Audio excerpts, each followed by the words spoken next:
Welcome to Backstage Pass with me, Carlos Miguel Prieto, with insights on this week's program with your North Carolina Symphony. This program, I just have to level with you. I love every program that we do, but this one is so dear to my heart and so connected with my whole experience as a conductor and as a musician that I'm really looking forward to it. It's a program that has three pieces that are very interconnected.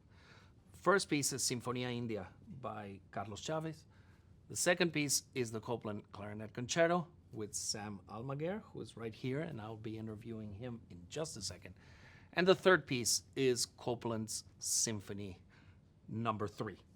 So that you know how interconnected they are, Carlos Chávez and Copland were not only great colleagues, they were also great friends, and they made a huge service. They paid a huge service to the connection between Latin America and the US.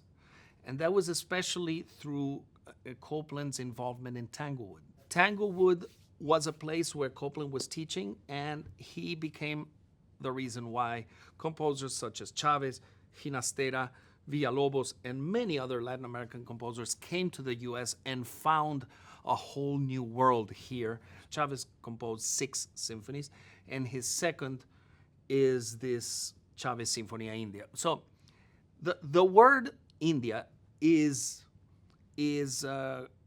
complex because the music of the indigenous people of Mexico used to be called India because that's the name that people would give to those people. Sinfonía India is an attempt by Carlos Chávez to put into symphonic form the music of pre-Columbian times in Mexico. So Chávez found 4 or 5 different areas of Mexico where he pinpointed on different themes that he had actually found of some different peoples in that area and brought those themes into a symphonic form.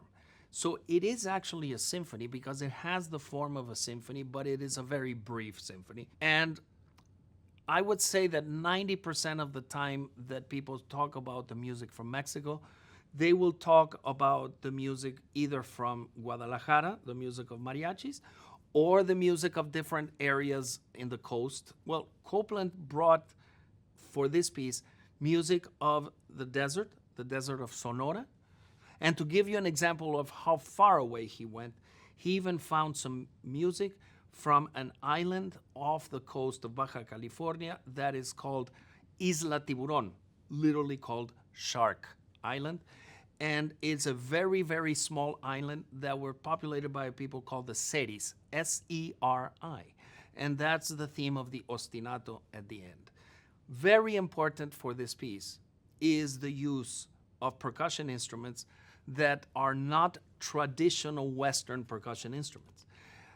You, in this performance, will be listening to and watching the musicians play some instruments that are part actually of my own personal collection.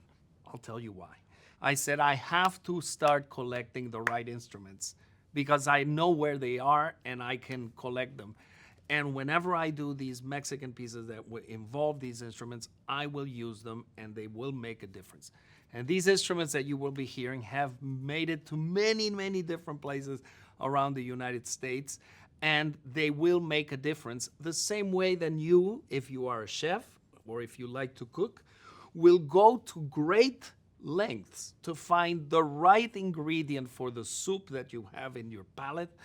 That's what I need from these percussion instruments.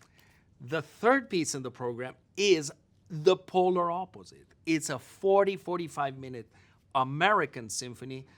Copland's Third Symphony was written at the worst time for the spirit in the US. It was written at a time when things were looking bleak, not only from the past decades of the Great Depression, but also the fact that the US looked to be defeated in the Second World War.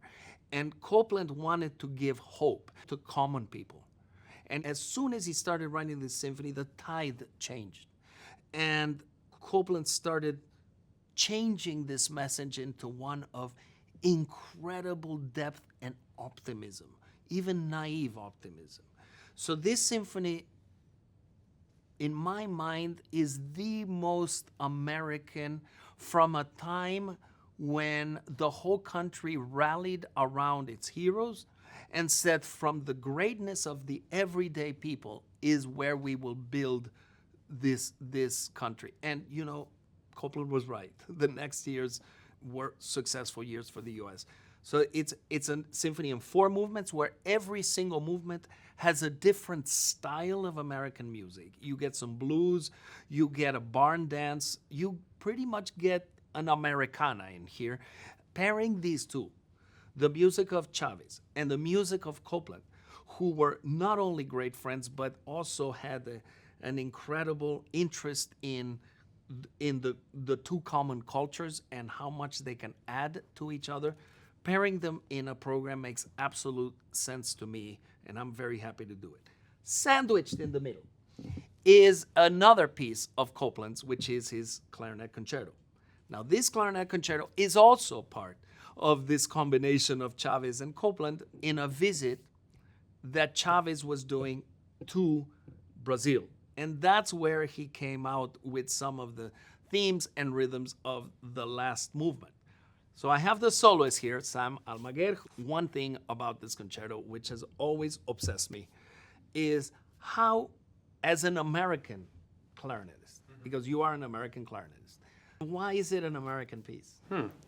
Sorry to cold call you. No, yeah, that's a good question. I mean, I think I would say that the focus is, for me, when I think of it as an American piece, obviously written by Aaron Copland, and a lot of his sounds and lyricism, I think, evokes the open expanse of the country, especially the western part of the country. Copland is so great at painting musically. So Copland, I actually associate Copland with the Northeast. Mm-hmm.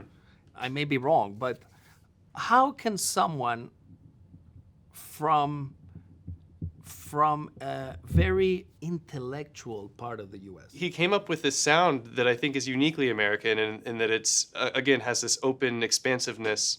And I'm sure he did his travels around the country, but something about the way he wrote these melodies, especially in the first movement of the concerto, really bring you into this space, this setting.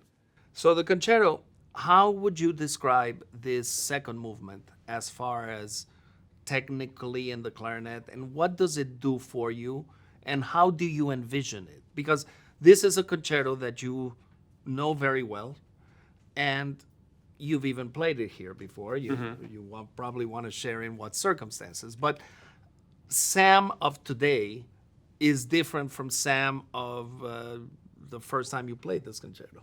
Sure. So in what sense is this cadenza different as you grow?